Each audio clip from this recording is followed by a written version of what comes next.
اعوذ باللہ من الشیطان الرجیم، بسم اللہ الرحمن الرحیم۔ ہمارے معاشرے میں ایک طبقہ تو وہ ہے جو جان بوجھ کر اسلامی احکام اور تعلیمات سے روگردانی کر رہا ہے یا جان بوجھ کر اسے مسخ کر رہا ہے۔ اس طبقے کے لیے تو ہماری گزارشات، تقریریں اور تحریریں لا حاصل ہیں، لیکن یہ بھی ایک حقیقت ہے، اگرچہ بڑی تلخ ہے، کہ ہماری بعض بہنوں اور بھائیوں کو فی الواقع مغالطہ اور انتشار ذہنی یعنی کنفیوژن لاحق ہے۔ جو ایک بات بڑے دعوے کے ساتھ اخبارات میں آئی ہے کہ پورے قرآن مجید میں لفظ حجاب کہیں نہیں آیا، یا یہ کہ قرآن میں تو صاف صاف اس بات کا ذکر ہے کہ جو مرد کمائے وہ اس کے لیے اور جو عورت کمائے وہ اس کے لیے، اور اس سے ثابت ہوتا ہے کہ قرآن نے عورت کو معاشی جدوجہد کی کھلی اجازت دی ہے، یا یہ کہ فلاں فلاں غزوات میں خواتین نے حصہ لیا، لہٰذا عورتوں کو مردوں کے شانہ بشانہ حصہ لینے کی نظیریں موجود ہیں۔ تو ایسی باتوں سے ایک مرتبہ انسان چونک جاتا ہے کہ جب ان باتوں کو اس زور و شور اور یقین و اعتماد سے کہا گیا ہے اور قابل اعتماد اخبارات نے ان کو شائع کیا ہے، تو یقیناً بات ایسی ہی ہوں گی۔ ان وجوہ سے فضا میں غبار کسی کیفیت پیدا ہو گئی ہے، لہٰذا ایسے لوگوں کے لیے یقیناً یہ باتیں عام کی جانی ان کے حق میں مفید ہوں گی۔ ہو سکتا ہے کہ اس طرح ان کے مغالطے دور ہوں اور اصلاح کی صورت پیدا ہو۔ اب آئیے اصل مسئلہ کی طرف۔ قرآن اور اسلام کی روح سے حقیقتاً اور واقعتاً عورت کا مقام کیا ہے؟ بالخصوص یہ بات کہ عورت کی مرد کے ساتھ مساوات یا عدم مساوات کی ہمارے دین میں کیا کیفیت اور کیا صحیح صورت ہے؟ اس ضمن میں پہلی بات تو میں یہ عرض کروں گی کہ جہاں تک دینی اور اخلاقی سطح کا تعلق ہے تو قرآن اور اسلام اس اعتبار سے مرد اور عورت میں کوئی فرق نہیں کرتا۔ نیکی اور بدی کے کمانے میں دونوں اصناف کے علیحدہ علیحدہ ایک مکمل اخلاقی تشخص ہے۔ مرد کا اپنا ہے اور عورت کا اپنا۔ مرد جو نیکی کماتا ہے تو اپنے لیے اور بدی کماتا ہے تو اپنے لیے۔ عورت نے جو نیکی کمائی تو اس کا اجر اس کے لیے ہے، اور بدی کمائی تو اس کا وبال بھی اس کے اوپر ہوگا۔ عورت دینی اور اخلاقی اعتبار سے مرد کے تابع نہیں ہے، چنانچہ سورہ تحریم میں واضح کیا گیا کہ بہترین مردوں کے گھر میں بدترین عورتیں رہیں۔ اس کے لیے حضرت نوح اور حضرت لوط کی بیویوں کی مثال دی گئی۔ اگر عورت دینی اور اخلاقی اعتبار سے مرد کے تابع ہوتی تو ان دو جلیل القدر رسولوں کی بیویاں عذاب دنیاوی اور سزائے آخروی کی مستحق قرار نہ پاتی، لیکن ان رسولوں کی بیویاں ہونا ان کے کچھ کام نہ آیا اور وہ جہنم کی سزاوار قرار پائیں۔ اللہ تعالیٰ کا ارشاد گرامی ہے، سورہ تحریم آیت نمبر 10۔ اللہ تعالیٰ ارشاد فرماتا ہے، اللہ کافروں کے معاملے میں نوح اور لوط علیہ السلام کی بیویوں کو بطور مثال پیش کرتا ہے۔ وہ ہمارے دو صالحہ بندوں کی زوجیت میں تھیں، مگر انہوں نے اپنے ان شوہروں سے خیانت کی اور وہ اللہ کے مقابلے میں ان کے کچھ بھی کام نہ آ سکے۔ دونوں سے کہہ دیا گیا کہ جاؤ، آگ میں جانے والوں کے ساتھ تم بھی چلی جاؤ۔ چنانچہ معلوم ہوا کہ دینی اور اخلاقی لحاظ سے مرد اور عورت کا معاملہ بالکل جدا ہے۔ یہاں ایک ضروری بات پیش نظر رہے کہ یہاں خیانت کا لفظ بدکاری کے مفہوم میں ہرگز نہیں ہے۔ حضرت عبداللہ بن عباس کا اس آیت کی تفسیر میں ابن جریر نے یہ قول روایت کیا ہے کہ کسی نبی کی بیوی کبھی بدکار نہیں ہو سکتی۔ ان دونوں عورتوں کی خیانت دراصل دین کے معاملے میں تھی۔ وہ اپنے شوہروں پر ایمان نہیں لائی تھیں۔ حضرت نوح علیہ السلام کی بیوی اپنی قوم کے جباروں کو ایمان لانے والوں کی خبریں پہنچایا کرتی تھیں، اور حضرت لوط علیہ السلام کی بیوی ان کے ہاں آنے والے لوگوں کی اطلاع اپنی قوم کے بدکاروں کو دیا کرتی تھیں۔ اسی سورہ تحریم میں دوسری مثال فرعون کی بیوی کی پیش کی گئی، جس کا نام روایات میں آسیہ آتا ہے۔ فرعون اللہ کا بدترین دشمن، اللہ کا باغی، انتہائی سرکش، لیکن اس کی بیوی ایسی صاحب ایمان، خدا پرست اور خدا ترس خاتون کہ اللہ تعالیٰ قرآن مجید میں ان کو بطور مثال پیش کرتے ہوئے ان کی دعا نقل فرماتے ہیں۔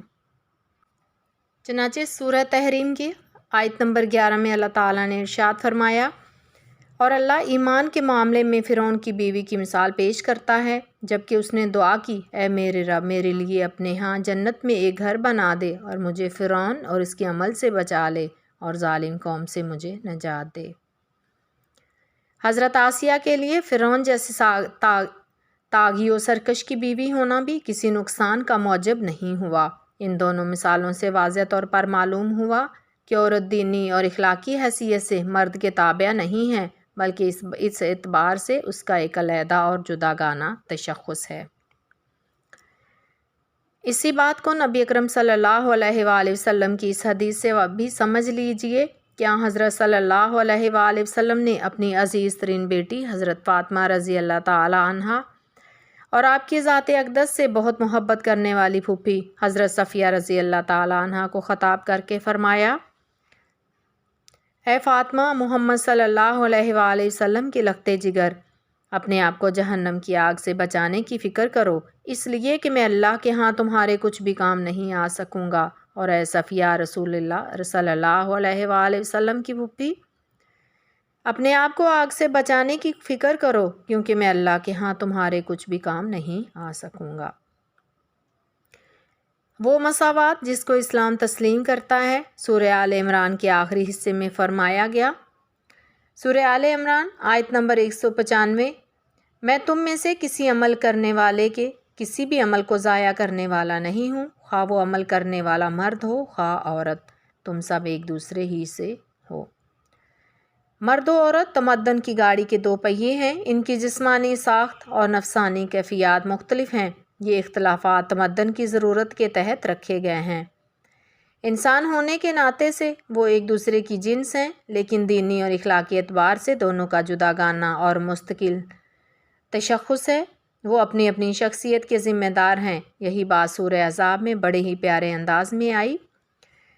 چنانچہ اللہ تعالیٰ نے سورہ احزاب کی آیت نمبر 35 میں ارشاد فرمایا، بالیقین جو مرد اور جو عورتیں مسلم ہیں، ایمان والے اور ایمان والیاں ہیں، مطیع فرما بردار ہیں، راست گو اور راست باز ہیں، صبر کرنے والے اور صبر کرنے والیاں ہیں، اللہ کے آگے جھکنے والے اور جھکنے والیاں ہیں، صدقہ دینے والے اور صدقہ دینے والیاں ہیں، روزہ رکھنے والے اور روزہ رکھنے والیاں ہیں، عصمت مآب ہیں اور اللہ کو کثرت سے یاد کرنے والے اور یاد کرنے والیاں ہیں۔ اللہ نے اس مردوں اور عورتوں کے لیے مغفرت اور بڑا اجر مہیا کر رکھا ہے۔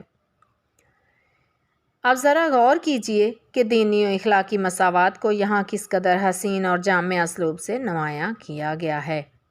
جتنے اور جو بھی اعلیٰ اوصاف مسلمان مرد میں ہو سکتے ہیں، اتنے اور وہی اعلیٰ اوصاف مسلمان خاتون میں بھی ہو سکتے ہیں۔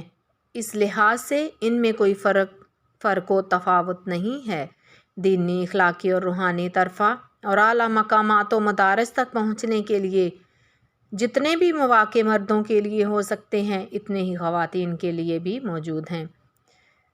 ان کے لیے کوئی رکاوٹ نہیں، اور وہ ان مقامات عالیہ تک نہ پہنچ سکتی ہوں یا ان اعتبار سے وہ کمتر درجے کی حامل ہوں۔ پس یہ آیت کریمہ اس امر پر دلالت کرتی ہے کہ دینی، اخلاقی، روحانی لحاظ سے عورت کا تشخص بھی کامل ہے اور وہ مرد کے ساتھ مکمل مساوات رکھتی ہے۔ اسی طرح سورۃ نساء کی آیت نمبر 32 میں فرمایا گیا، اور اللہ نے مرد و عورت میں سے ایک دوسرے کو جو فضیلت دی ہے، اس کے لیے ارمان نہ کرو، مرد حصہ پائیں گے اس میں سے جو وہ کمائی کریں گے، اور جو عورتیں حصہ پائیں گی اس میں سے جو وہ کمائی کریں گی۔ اللہ سے اس کی بخشش میں سے حصہ مانگو، بالیقین اللہ چیز کا جاننے والا ہے۔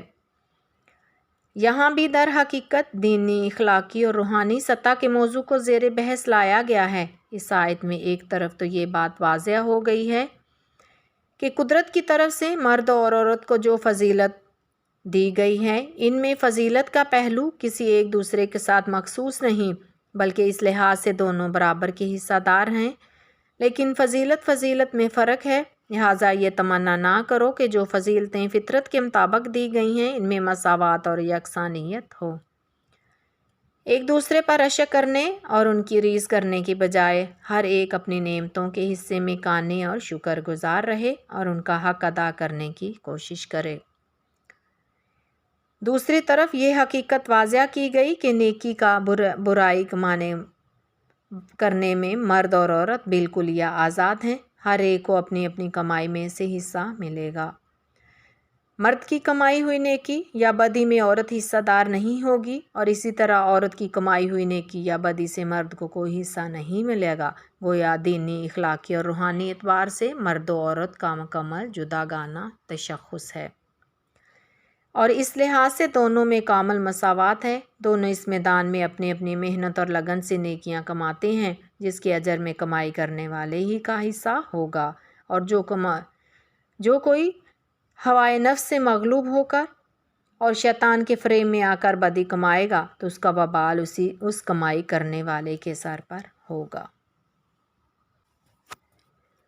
اس آیت پر خصوصی توجہ دینے کی ضرورت ہے، اس لیے کہ ہماری کچھ بہنیں اس آیت میں لفظ کسب سے بڑے مغالطے میں مبتلا ہو گئی ہیں، اور آج کے دور کی جدید مفسرات قرآن اس لفظ کو کسب سے ہماری سادہ لو بہنوں کو مغالطے میں مبتلا کرنے کے لیے ایڑی چوٹی کا زور لگا رہی ہیں۔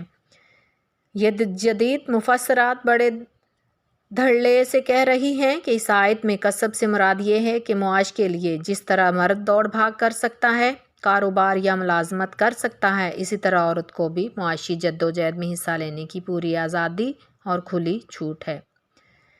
میں اس مسئلے پر آگے قدرے تفصیل سے گفتگو کروں گی، لیکن یہاں یہ جان لیجئے کہ قرآن مجید میں لفظ کسب اکثر و بیشتر نیکی یا بدی کمانے کے معنی اور مفہوم میں آیا ہے۔ میرے مطالعے کے مطابق لفظ کسب دنیاوی کمائی کے لیے صرف سورہ بقرہ کی آیت نمبر 267 میں استعمال ہوا ہے، جہاں انفاق فی سبیل اللہ پر زور دیا گیا ہے اور اس کی تاکید بھی کی گئی ہے۔ فرمایا گیا ہے، یا ایھا الذین آمنوا انفقوا من طیبات ما کسبتم، کہ اے ایمان والو، جو مال تم نے کمائے ہیں ان میں سے پاکیزہ اور بہتر حصہ اللہ کی راہ میں خرچ کرو۔ دنیاوی رزق کو تو اللہ تعالیٰ فضل قرار دیتا ہے۔ انسان جو کچھ دنیاوی رزق اور مال حاصل کرتا ہے اس کے لیے قرآن کی اصطلاح میں فضل ہے، کسب یعنی کمائی نہیں ہے۔ قرآن مجید کی یہ تعلیم یہ ہے کہ بلا شبہ محنت اور مشقت تم کرتے ہو، لیکن یہ نہ سمجھنا کہ مجھے جو کچھ ملا ہے وہ میری محنت و مشقت کا حاصل اور ثمر ہے، نہیں، بلکہ یہی سمجھنا کہ یہ اللہ کا فضل ہے۔ ہو سکتا ہے کہ تم محنت کیے جاؤ اور ہاتھ کچھ بھی نہ آؤ، مشقت کیے جاؤ اور نتیجہ صفر نکلے۔ ہمارا روزمرہ کا مشاہدہ ہے کہ انسان سونے میں ہاتھ ڈالتا اور وہ راکھ بن جاتا ہے، حالانکہ ذہانت و فطانت بھی ہے اور محنت و اختیار بھی۔ اس کے برعکس ایک وہ شخص ہے جو مٹی میں ہاتھ ڈالتا ہے تو وہ سونا بن جاتی ہے۔ پس معلوم ہوا کہ رزق کی بہم رسانی، اس کی کشادگی اور تنگی من جانب اللہ ہوتی ہے، اور یہ اصل میں اس کا فضل ہے۔ باقی رہا لفظ کسب تو وہ نیکی کمانے اور بدی کمانے دونوں معنوں میں آتا ہے، لہٰذا اس آیت میں آیت نمبر 32 میں بھی دینی اور اخلاقی اعتبار سے بات کی گئی ہے کہ مردوں کے لیے اس میں سے حصہ وہ ہے جو انہوں نے اپنی نیکی یا بدی کی کمائی کی، اور عورتوں کے لیے اس میں سے وہی حصہ ہے جو انہوں نے نیکی یا بدی کی کمائی کی۔ مردوں کی کمائی ان کے لیے ہے، اس میں عورتوں کا کوئی حصہ نہیں، اور اسی طرح عورتوں کی کمائی ان کے لیے ہے، وہ مردوں کے حصہ میں درج نہیں ہوگی۔ ربی اشرح لی صدری ویسر لی امری واحلل عقدۃ من لسانی یفقہوا قولی۔